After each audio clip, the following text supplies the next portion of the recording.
9 tahun sudah Berta menghuni rumah susun Marunda di Kecamatan Cilincing, Jakarta Utara. Selama itu pula, ia bersama sang anak bertahan menghadapi gempuran abu hitam akibat pengolahan batu bara yang terletak sekitar 2 km dari Rusun Marunda. Keluhan berupa batuk dan sesak nafas dialami wanita 40 tahun ini. Dari hasil pengecekan medis, keluhan terjadi akibat debu tipis yang menghuni saluran pernafasannya. Waktu pertama itu kita pikir batuk biasa, apa ini kerongkongan sakit, tapi kedepannya ya sangat tebal debunya gitu. Di rumah kelihatan ya Bu? Kelihatan sekali. Itu sampai CT scan itu hasilnya bagaimana Bu menurut dokter itu? Saya waktu CT scan itu pertama rongseng, tapi karena hasilnya tidak jelas, suruh di CT scan. CT scan itu hasilnya itu pengaruh dari debu-debu halus. Jadi kadang kalau udah mulai kambuh itu mulai hidung gatal, kerongkongan juga gatal, terus sesak napas. Kondisi ini juga berdampak pada aktivitas sekolah di SDN 05 dan SMPN 290 Marunda. Salah satu kelas di SMPN 290 Jakarta Utara ini adalah kelas yang cukup terdampak akibat penampungan batu bara yang letaknya tidak jauh dari sekolah ini yang ada di sana. Debu-debu yang ada di kelas ini cukup banyak menempel dan membuat siswa harus membersihkan kelas mereka setiap harinya setelah pelajaran usai. Dari jendela kelas di lantai 4 gedung sekolah, tumpukan batu bara tampak jelas dan menjadi pemandangan sehari-hari yang disaksikan siswa. Debu yang berterbangan karena arah anginnya memang arah angin ke arah sekolah dan juga ke rusun ya.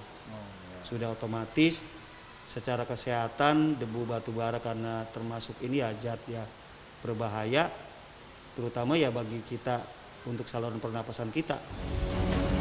Melihat kondisi ini, Dinas Lingkungan Hidup DKI Jakarta langsung melakukan pengecekan di lapangan.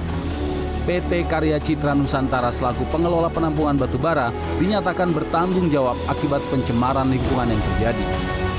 Sanksi administratif kemudian dijatuhkan berdasarkan surat keputusan Suku Dinas Lingkungan Hidup Jakarta Utara nomor 12 tahun 2022. Nah, sanksi administratif yang diberikan oleh Pak Kasudi itu langsung ke tahap ketiga, yaitu paksaan pemerintah. Jadi PT KCN itu dipaksa oleh pemerintah untuk membenahi pengelolaan lingkungan hidupnya. Itu ada 31 item.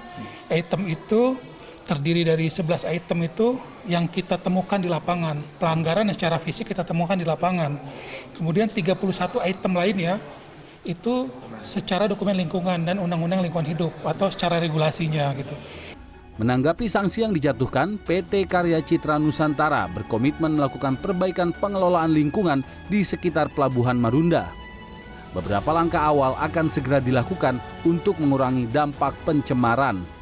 Yang berkaitan dan berdampak langsung adalah berupa ini loh Pak, mengenai alat pemecah angin Pak. Jadi nanti kita pasang, sekarang lagi dikonstruksiin, jadi kita pasang alat untuk pemecah angin sehingga angin yang bertiup dari stockpile ke masyarakat itu bisa energinya terkurangi karena dia akan terpecah dengan sendirinya. Dengan berharap dengan ada alat itu maka debu batu bara juga tidak terlalu jauh untuk nyebar. Penampungan batu bara di Pelabuhan Marunda sudah ada sejak lama. Namun warga merasa dampak pencemaran udara kian meningkat sejak 4 tahun belakangan. Masyarakat berharap agar perusahaan berkomitmen menjalankan sanksi yang telah ditetapkan pemerintah. Edo Eka Rizky, Fordanto Bimantoro, Jakarta.